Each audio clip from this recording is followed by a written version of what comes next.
किंतु चारों तरफ फैली हुई एक विश्व की शक्ति है, सर्वव्यापी एक शक्ति, जिसको चैतन्य कहते हैं, जिसको रूह कहते हैं। ये जो जितने भी कार्य, अब देखिए कितने सुंदर फूल हैं, एक छोटे से बीज से या पौधे से ही कितने सुंदर फूल निकल आए। ये कैसे आए हम सोचते भी नहीं, ये आँख कैसी बनी इसे हम सोचते भी नहीं, कुछ सोचते ही नहीं। हम सोचते बस हम ठीक है इंसान बन गए सो बहुत होगा। लेकिन ये बने कैसे, अगर इधर आप ध्यान दें और ज़रा गंभीरतापूर्वक सोचें तो ये किसी न किसी वजह से बने हैं। और ये वजह ये है कि अब मनुष्य चेतना से ऊपर एक चेतना जो आत्मा की चेतना है उसे हमें प्राप्त करना। और वो जब चेतना हमारे शरीर को चेतित करती है तो हमारे अटेंशन में, हमारे चित्त में उसका प्रकाश आ जाता है और हम नस नस में उसको महसूस कर सकते। तब हम जान सकते हैं कि चारों तरफ फैली हुई चैतन्य सृष्टि है। ऐसी ठंडी ठंडी हवा हाथ में आने लग जाती है और सर के तालु भाग से भी आप देखते हैं कि कुंडलिनी जब ब्रह्मरंध्र को यानी इस तालु को छेदती है तब हम जानते हैं कि कुछ ठंडी ठंडी सी हवा आ रही। इससे हमारे अंदर सबसे पहले तो संतुलन आ जाता है। संतुलन आने के बाद हमारे जो विचार हर समय हमारे खोपड़ी में घुसे रहते हैं वो ठंडे हो जाते हैं। ये विचार भी हमको आते कहाँ से हैं, तो भविष्य से और भूतकाल से। हम आज वर्तमान में इस वक्त कहाँ हैं ये विचार हमें नहीं आता, क्योंकि उसमें विचार ही नहीं है। इस वक्त कुंडलिनी का जागरण हो जाता है तब आप बराबर वर्तमान में आ जाते हैं, निर्विचार। इसे निर्विचार समाधि कही है जो कि हठ योग में है। डॉक्टर साहब ने कहा वो बात ठीक है कि आजकल का जो हठ योग है ये वास्तविक में हठ योग नहीं है। पातंजल के हठ योग को आप पढ़े तो उन्होंने कहा है कि निर्विचार समाधि और निर्विकल्प समाधि पाना ही इस योग का लक्ष्य है। किंतु लक्ष्य तो हम लोग सिर्फ ये कि कुछ एक्सरसाइज करें, कुछ ये करें, ये तो बहुत ही छोटी सी चीज़ है उस अष्टांग योग की कि आप ये एक्सरसाइज करें वो करें। हम लोग भी लोगों को बताते हैं कि आप एक्सरसाइज करिए। अगर कोई शारीरिक इस तरह से दुविधा में आपके घर ये रीढ़ की हड्डी, स्पाइनल कॉर्ड पड़ गया हो तो, किंतु कुंडलिनी स्वयं ही इतनी आतुर है। वो आपकी माँ है, आपकी व्यक्तिगत माँ है, आपकी अपनी माँ है। उस सब आपके बारे में जानते हैं कि वो स्वयं ही उठ करके सब चीज़ धीरे धीरे धीरे धीरे ऐसी सुंदरता से ठीक कर देती है कि आप स्वयं आश्चर्य में हो जाते ये कैसे। और उसके होते ही आपका सारा दृष्टिकोण, आपकी सभी चीज़ बदल ही जाती है, एक परिवर्तन सा आ जाता है। मैंने पहले ही कहा कि ये जीवंत क्रिया है, इस पर ज़बरदस्ती नहीं कर सकते। एक जीवंत क्रिया है, जैसे कि ये इंस्ट्रूमेंट है, जब तक इसको आप मेन से नहीं लगाएंगे इसका कोई अर्थ नहीं निकलता। उसी प्रकार जब तक हमारा संबंध इस मेन से न हो, ये चारों तरफ फैली हुई चैतन्य की सृष्टि से हमारा संबंध न हो, जिसे कि हठ योग में ऋतंभरा प्रज्ञा कहा जाता है, तब तक हमारा भी कोई अर्थ नहीं निकलता। लेकिन ये होते ही अनेक चीज़ें हमारे अंदर हो जाती, जैसे डॉक्टर साहब ने बताया कि असाध्य रोग ठीक हो जाते हैं और उसके बाद में आपकी मानसिक स्थिति ठीक हो जाती है, संतुलन में आप आ जाते हैं, साक्षी स्वरूपत्व आप पे आ जाता है, लक्ष्मी तत्व भी आप में जागृत हो जाता है, अनेक तरह की चीज़ें हो जाती हैं। लेकिन ये सब जो हैं ये महत्वपूर्ण नहीं। बहुत से लोग मुझे पास आए, हज़ारों लोगों को बीमारियां थी, ठीक हुए सब, और फिर वो चले गए, उन्होंने कुछ ध्यान धारणा नहीं की, कोई गहरे नहीं उतरे, फिर दूसरी बीमारी लेकर पहुंच गए। तो रात दिन अब मुझे यही धंधा रह गया कि सबकी बीमारियां ठीक करते रहो। लेकिन अगर मनुष्य गंभीरतापूर्वक इसको सोचे कि अगर यही सब कुछ है तो ये तो हमारे हित के लिए है और सारे संसार के हित के लिए है, तो क्यों ना हम इस चीज़ को करें और इसको हम क्यों ना प्राप्त करें। रोटेरियंस के लिए मुझे एक तरह से बहुत आशा थी एक ज़माने में, अब पता नहीं क्या कहें उनको आगे के लिए, किंतु मैं सोचती थी कि इन्होंने चक्र को ही अपना सिंबल माना है और उसका रोटेट करना ही विशेष माना हो, ये बहुत बड़ी बात है। लेकिन उस सिंबल को मानते हुए हम लोग क्या हमारे चक्रों की ओर नज़र करते हैं या देखते हैं या नहीं।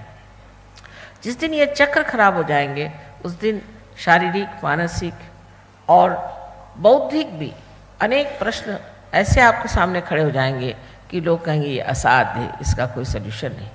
किंतु अगर ये कुंडलिनी का जागरण हो जाएगा और आप आत्मा स्वरूप होकर के उस प्रकाश में अपने को देखेंगे तो हर चीज़ का सल्यूशन, हर चीज़ की कार्य प्रणाली आप समझ सकते हैं। दूसरे जो योग हैं, जैसे टीएम के बारे में बताया, वो तो मैं बिल्कुल नहीं मानती हूँ, और इस तरह के बहुत से जादू वादू करते रहते लोग, ये तो सब बेकार की चीज़ें हैं, क्योंकि उसकी जो कार्य प्रणाली है, जिसे कि मोडस ऑपरेंडी कहना चाहिए, वो नहीं बता सकते कैसा होता है, वो बताएं कैसे होता है। पर यहाँ तो हम सब बता सकते हैं कि कुंडलिनी का जागरण कैसा होता है, कौन सा चक्र है, और उसका प्रमाण है, उसका सबका प्रमाण है। आप आश्चर्य करेंगे कि इतना ये प्रमाण युक्त है कि इससे ज़्यादा साइंस में आपको प्रमाण नहीं मिल सकता। एकदम इसको कहना चाहिए कि परफेक्ट इसका आप उदाहरण दे सकते हैं। हमारे यहाँ अभी 3 डॉक्टरों ने इसमें एमडी प्राप्त करी है, और भी डॉक्टर्स करेंगे इसमें एमडी प्राप्त, इसमें कोई शक नहीं। पर अगर आप लोग इस चीज़ को विशेष रूप से समझने की कोशिश करें तो सिर्फ इतना ही करना है कि आप हमारे सेंटर्स पे आइए, क्योंकि हम लोग पैसा ऐसा नहीं देते। इसका पैसा क्या देंगे, आप कितना पैसा देंगे? सब लोग पूछते हैं कि माँ कितना पैसा दें। अरे भाई कितना पैसा दोगे? इस ज़मीन, इस अपनी भूमि में हम लोग इतना उसको बेचारी को सताते हैं, उसमें से इतना अन्न उपजता है, इतनी सृष्टि बनती है, उसे कितना पैसा देते हैं? वो तो पैसा समझती नहीं है। इसी प्रकार सहयोग में पैसे से कोई संबंध नहीं, ये बिना मूल्य चीज़ होती है। और बहुत से लोगों ने मुझसे कहा कि माँ अगर आप बिना मूल्य काम करेंगे तो इसकी कोई महत्ता नहीं समझेगा। मैं न समझने दो, किसी पे ज़बरदस्ती थोड़ी करनी। इसका कोई मूल्य आप बताओ कितना दोगे तो फिर मैं मूल्य भी लगाऊं, लेकिन इसका मूल्य है नहीं, अमूल्य चीज़ का मूल्य नहीं। और ये सारी शक्ति प्रेम की शक्ति, प्यार की शक्ति का कोई मूल्य नहीं हो सकता। इसलिए ये प्यार किसी में लिपटता नहीं है, ये सबको जो जो शक्ति है देना, जहाँ जहाँ जिसको जैसे देने उसको देता है, और फिर अपनी जगह स्थित रहता है। ऐसे इस प्यार का कोई मूल्य नहीं है। और कोई अगर परमात्मा के नाम पे मूल्य लेता है तो ये सोच लेना चाहिए कि बड़ा ठग है। इसलिए मैंने बात ये करी कि हमारे, क्योंकि बहुत अच्छे यहाँ सहयोगी लोग हैं जिन्होंने अपनी जगह बना ली है, कहीं स्कूलों में कहीं भी ये प्रोग्राम होता, वहाँ नम्रतापूर्वक आपको जाना चाहिए। ये नहीं होना चाहिए कि आप सोचें आप बहुत बड़े आदमी हैं, बड़े पैसे वाले हैं, वहाँ कैसे जाए। सबके साथ बैठ करके आपको वहाँ पर ध्यान करना चाहिए और कुंडलिनी का जागरण करना चाहिए, पर महज बीमारी ठीक करने के लिए या उससे बचने के लिए नहीं, किंतु आत्मा को प्राप्त करने के लिए आप जाइए। क्योंकि ये आपका धरोहर है, ये आपका हेरिटेज है, आपके देश का हेरिटेज। आज इतने बाहर के दोष लोग इतने मानते हैं, उतना हिंदुस्तान में नहीं हो सकता। पता नहीं क्यों यहाँ के लोग ऐसे ठस हो गए हैं कि या तो पैसे के पीछे भाग रहे हैं, सत्ता के पीछे भाग रहे हैं, और या तो गुरुओं के पीछे भाग रहे हैं, या नहीं तो किसी कर्मकांड में फंसे। सच्चाई के पीछे भागने वाले जो लोग हैं, सच्चाई के पीछे में, जो वाकई सच्चाई को चाहते हैं, जिससे अपना भी हित करेंगे और दूसरों का भी, ऐसे लोग ही सहयोग में आ सकते हैं। लेकिन जिनको झूठी चीज़ें चाहिए, उसके लिए सहयोग में कोई भी चीज़ उपलब्ध नहीं, कोई चीज़ आपको मिल नहीं सकती। अब मैं साफ साफ बता देना चाहती हूँ कि जिसको सहयोग में आना है वो यही मन में ठान ले कि मुझे अपना जीवन, अपने घर गृहस्थी का जीवन, और इतना ही नहीं इस शहर का, इस देश का, सारे विश्व का जीवन सुधारने की जिम्मेदारी है। इसका सहयोग का उपयोग एग्रीकल्चर में बहुत होता है, जानवरों पे होता है, हर एक पर होता है। बहुत इस पर हम लोगों ने एक प्रयोग किए हुए हैं। यहाँ साइंटिस्ट कुछ बैठे हैं, इन्होंने प्रयोग किए हैं। लेकिन ये सारी बातें दिमाग में घुसना आजकल के लोगों के लिए ज़रा मुश्किल हो जाती है। इसलिए मैंने सोचा कि पहले अगर इनकी थोड़ी सी भी जागृति हो जाए तो उस अंधुक से एक प्रकाश में वो ज़रूर सत्य को देखेंगे और अपने को ठीक करने का प्रयत्न करेंगे। एक से एक इसके चमत्कार हुए हैं। बहुत से लोग जो गाना नहीं जानते थे वो बड़े आर्टिस्ट हो गए, बड़े बड़े आर्टिस्ट का नाम हो गया है। बहुत बड़े जो पेंट करना नहीं जानते पेंट करने लग गए, जो कभी भाषण देना नहीं जानते थे ओरेटर्स हो गए। ऐसे अनेक जगह अनेक अनेक चमत्कार हुए। और सबसे बड़ा तो इसका चमत्कार ये है कि आप शांतिपूर्ण हो जाते हैं। आपके सर की जो परेशानियां दूर हो जाती हैं, मुख पर की जो झुर्रियाँ हैं वो घट जाती हैं और आप बहुत शांतिमय जीवन में आ जाते हैं।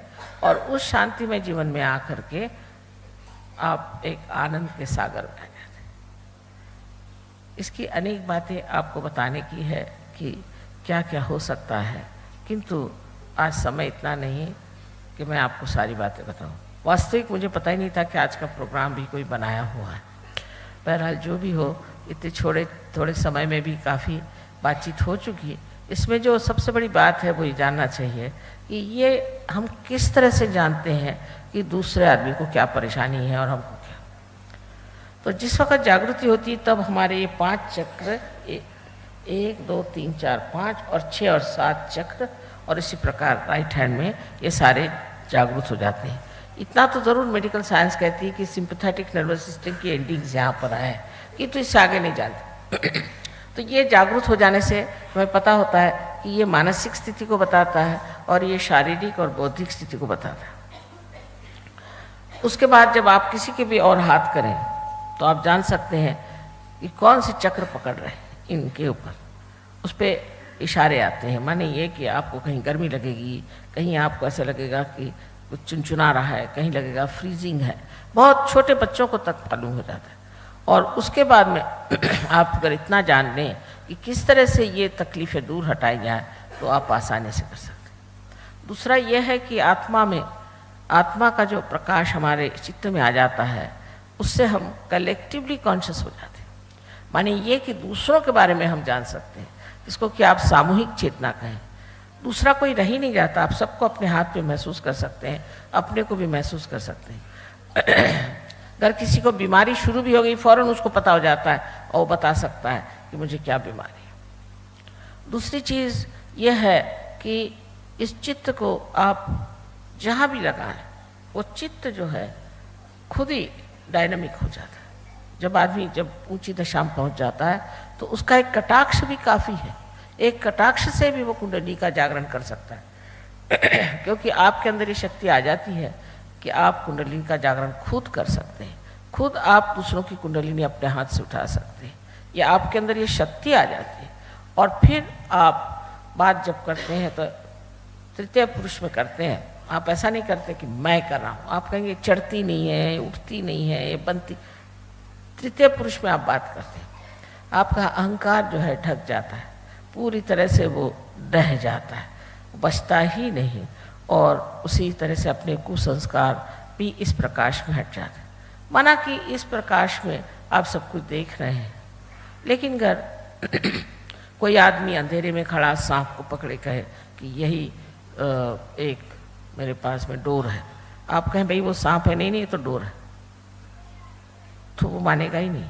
किंतु जैसे थोड़ा प्रकाश आ जाएगा अपने आप छोड़ देगा। इसी प्रकार जो बहुत सारी अपनी बुरी आदतें हैं हमारे अंदर, जो बहुत गलत धारणाएं हैं, सब एक साथ छूट जाती हैं क्योंकि हमारे अंदर प्रकाश नहीं है। कबीर ने बहुत हताश होकर कहा था कि कैसे समझाऊं सब जगह अंधा। आजकल उनकी परेशानियां मुझे एक एक दिखाई दे रही है। ज्ञानेश्वर जी ने भी 23 साल में समाधि ले ली कि भगवान बचा रखे इस इंसान की खोपड़ी से, ये तो उल्टी बैठी है, ये कभी भगवान के बारे में सोच ही नहीं सकती। लेकिन अब तो अपने पर बीत पड़ी है, अब हमारे ऊपर आ रही है, हमारे बच्चों पर आ रही है आफत, समाज पर आ रही है, सारे दुनिया में आ रही है। अब तो सबको जागरूक होना चाहिए। और इसीलिए कहा हो गया है कि कली युग में ही ये कार्य होगा, क्योंकि कल युग में जितनी आफत है उतनी कभी भी नहीं थी। इसलिए आपसे मेरी ये विनती है कि आप सब लोग हमारे सेंटर पे आएँ और अपनी जागृति कर लें, नम्रतापूर्वक वहाँ आएँ, अपनी जागृति कर लें और फिर इसमें गहरे उतरें और अपना ही आनंद खुद ही उठाएं। कहा गया आत्मन्येव आत्मना तुष्टा, आत्मा से ही आत्मा की तुष्टि होती है। ये सब आपके साथ होगा। आज समय नहीं कि मैं आपको सब बताऊं, मैंने तो न जाने हिंदी भाषा में कितने हजार लेक्चर्स दिए हैं और मराठी में न जाने और अंग्रेजी में कितने लेकिन आपके पास ये सब उपलब्धि हो सकती है, आप पा सकते हैं, सब कुछ आपको मिल सकता है। किंतु सबसे पहले हम चाहते हैं कि आपका रियलाइजेशन हो जाए और आप उसमें स्थित हो जाएं। क्योंकि सिर्फ किताबें पढ़ने से मनुष्य की बुद्धि भ्रमित हो जाती है।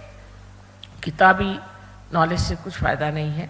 आपके नस में ये सेंट्रल नर्वस सिस्टम पे आपके पास ये नॉलेज आना चाहिए। ये ज्ञान जब आपके सेंट्रल नर्वस सिस्टम में आएगा तभी कहा जाएगा कि आप बुद्ध हुए, क्योंकि ये बोध है और यही सब वेद है जिससे आपको विद हुआ है। ये सब आप सबको मेरा अनंत आशीर्वाद है।